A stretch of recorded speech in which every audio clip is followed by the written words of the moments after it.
Hi,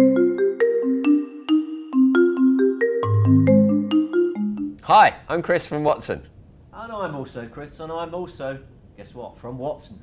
So welcome to our second episode in how to build chatbots using IBM Watson. So last time, if you remember, we built a chatbot in 6 minutes, a fairly simple one that helped us to book flights. So this time what we're going to do is use the Watson Retrieve and Rank API to actually build out some more general knowledge to make the bot look a little more intelligent.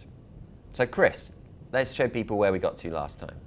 So here's one that we did a little bit earlier, in true Blue Peter style, where we booked a flight from Heathrow to, or Charles de Gaulle to Heathrow. That's right, yeah. So we've got a flight booking. We can just, we'll just have a quick scroll back and show some of the things that happened there. Notice how we're using dates like next Thursday, the following Tuesday. Notice how we've built in a thing that gives us some clarification on different airports in London.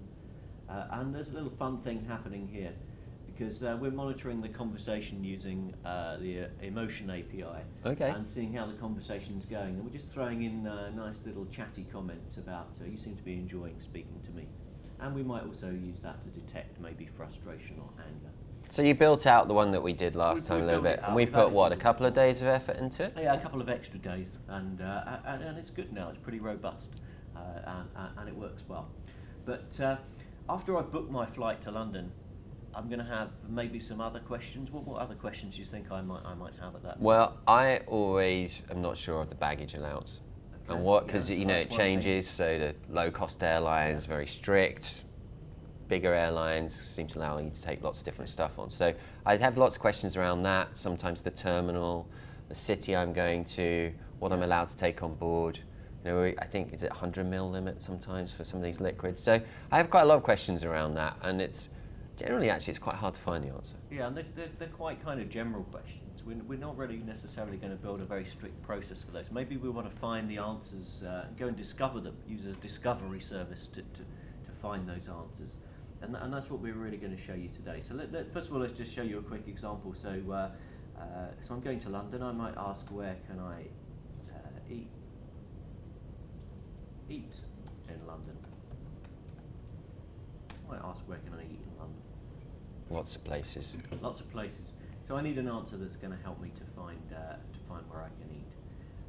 And there we are. So here's an answer that's come back telling me about the 6,000 restaurants that there are in London, Michelin-starred restaurants, celebrity chefs, and good, cheaper options too. And it's gone and it's discovered that answer. And where has it discovered that answer from? Well, it's discovered it actually from a set of documents that we gave it. And we harvested the content of those documents from various websites. And we used, for some of the flight type questions you were talking about, we used some of the airline websites. We used a website that was about visiting London, and we also had some more general flight information from some traveller websites as well. And we've pulled that together into one, what we call collection of answers. Okay, so let's see how we did that then, and use that and build it into the bot. So there's a couple of things that we have to do. So the first thing is, if we go back to Watson Conversation, which is the thing we saw last time, we're going to build in some new intents, some new things for Watson to understand. And there's a couple of these. So one of them is what we call a flight question. There's a question about the flight, and you'll see there's a few examples in there of the kind of questions somebody might ask about their flight. What can they take on board? How do they get upgraded? Those kinds of things. And we've also added in another intent here, which is about questions about the city. So a bit like our where am I going to eat in London type of question. Okay, so that's in there. And then what we do is, when we see those intents over in our dialogue, we're just going to map those onto, not into an answer, but onto a command that's going to tell the system to go and use that discovery service to find the answer. Right, so last time we would build out the response that would come for it. So Watson would essentially take control, or the chatbot take control of that process. Now we're going to punch out to these documents. So absolutely right, and so we're using this other Watson service, this other API called Retrieve and Rank. And you'll see in here I have something called collections. My collections are groups of documents that help me to answer questions. And this collection is called aircraft info because it's for answering questions to do with people who are traveling on aircraft.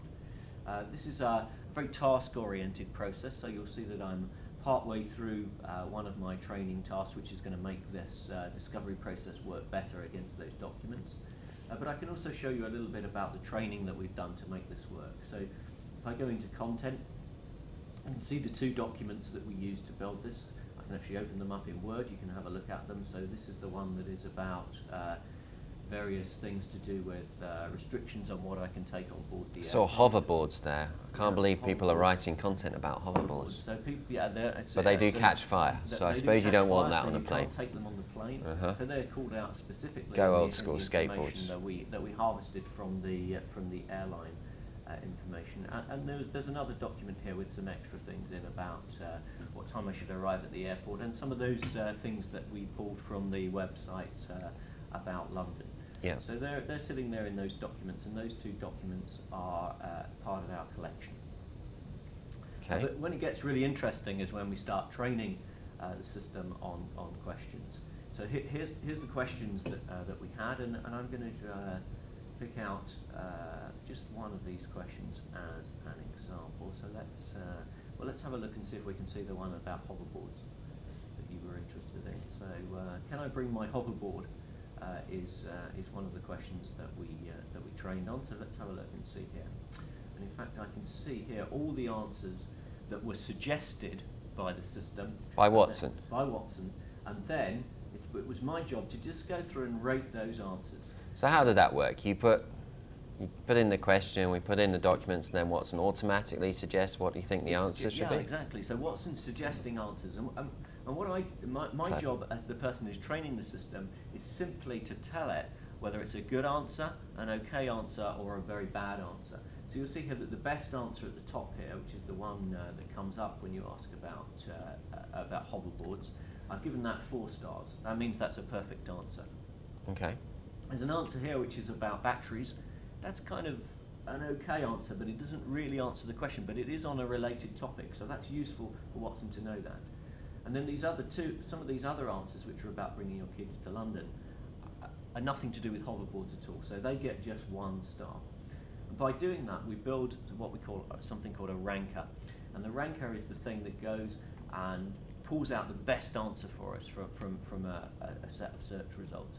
So that's why this is so much better than a traditional search, particularly in this context of a conversation where we just want to return 1 really good answer. So that's how. So it does what it says on the tin. It retrieves the answers, yeah, and then you help it rank them. Exactly. So I can see why it was called retrieve and rank now. Yeah, exactly. So let me just try that hoverboard question. Can I take my hoverboard on the plane? So I'm wording it slightly differently to how I might have worded it in the training set, a bit like we saw last time with our natural language classification. And there we are, it retrieves that answer, which is specifically about hoverboards. So most airlines have prohibited the carriage of hoverboards onto the planes, both in hand baggage and checked baggage. So how long is it taking you to do that? So we've got the kind of Word, you've got some content, we just scrape those from sites, put them into a Word document, uploaded it, and then how long did it take to kind of train it to get to? Okay, it's probably a few hours work. You need to provide a reasonable number of training questions. The tool enforces actually that you provide at least 150 questions before it will build you a ranker. But that process of going through and just selecting with the stars is a very, very quick and easy process, and it can be done by somebody who understands the content. It's not a technical process at all. Yeah. So we've now got effectively 2 ways of answering questions within our chatbot. One is within the context of those processes for booking flights, etc., and the other is a more general discovery way of answering questions, and we just blend those together seamlessly into our user experience. And make our chatbot more intelligent. That's right, exactly. Wow. So I think we were also going to point to the links to our other video.